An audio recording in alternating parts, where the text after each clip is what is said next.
So if you're like me, you've been bugged out by one particular problem with the Quest 2. One particular problem. Audio. Audio solutions with this thing is a massive pain in the posterior, i.e. the bottom, because this thing doesn't have it built in. Well, now it does, because we have the Bobo supplying us with an audio solution. Now, I love Bobo personally, like I know I'm biased because I get sent out the things, but nonetheless, I still do love this, as I've been sent out many head straps over the years, and honestly, Bobo's the only one that's remained on my headset, as I love it. I like the battery powered solution, like this thing is just nice. And then you've got the new audio solution built into this, which I'm really enjoying as well. So I'm definitely pleased to say that this, my friends, might just be about the best solution I've had so far. Now, there are definitely some pros and cons to this, so stick around as I will definitely break down maybe why it might not be for you, but why it may be for you. So pros and cons. Now, I will say one of the bonuses of this audio solution is it works on any VR strap. They have thought about this and they know that people have their own preferences. Whereas I like the Bobo, some people like Kiwi straps, some people like the base, just the Quest Edition straps that come with these things. So this is built to allow to go around any of those devices, and it has spaces built into it to allow for that as well, which I think, you know, big brain, because you can't just appeal to everyone who thinks they want one type of strap. It gives options to everything. And if I'm honest, it's one of the things that other audio solutions haven't achieved just yet that we've had from other companies. Like we had the Logitech ones, but they only worked with the Quest own like home brand straps, which not a lot of people use because they snap in half repeatedly.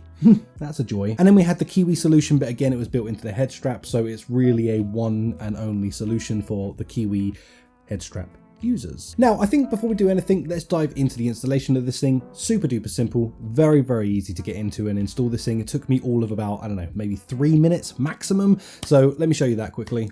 Now, this is one of the easiest solutions I've ever had to putting something together.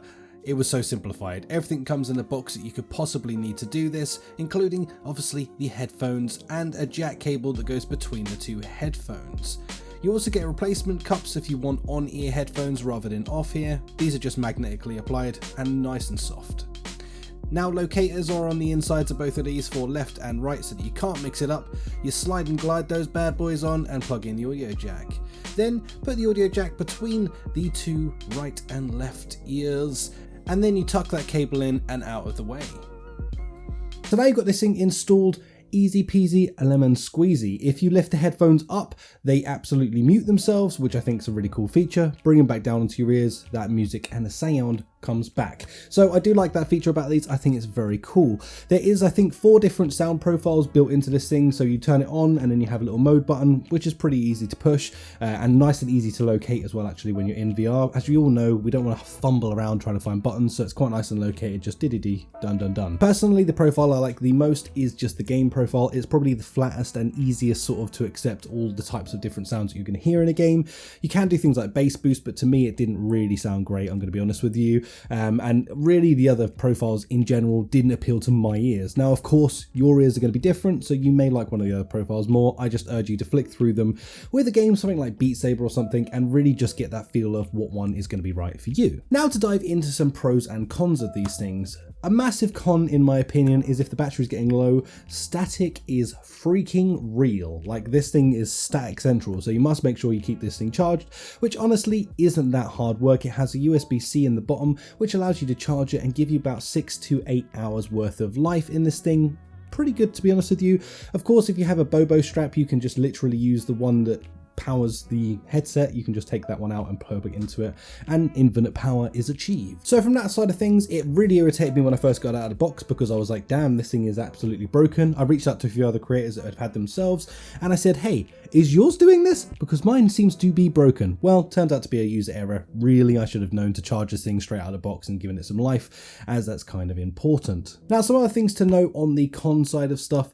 Really, you do occasionally get a bit of a crackle with things, but it goes away almost instantly. I've only really found it seems to happen in the menu, so when you're going to pick a game, you get like a weird crackle, and then that goes away as soon as you're actually in the game and you're back to just immersive good sound. So really, they're the only cons I can say for this thing, and I do like to highlight them, because even though I'm sent this thing out for free, this is no review that's paid for. This is purely my opinions, and I don't want to mislead you guys to not thinking that. And if you receive this product to think, well damn, is mine broken? No, it's not. they're just like the few of the little foibles that this thing has. Now to go to the absolute pros of this thing. Personally, I don't want to wear overhead earphones when I am in freaking Quest. Now I already have enough things to get on and off when I put on my Quest, so for me I just want to be able to put this thing on, slide them down, boom, I'm done.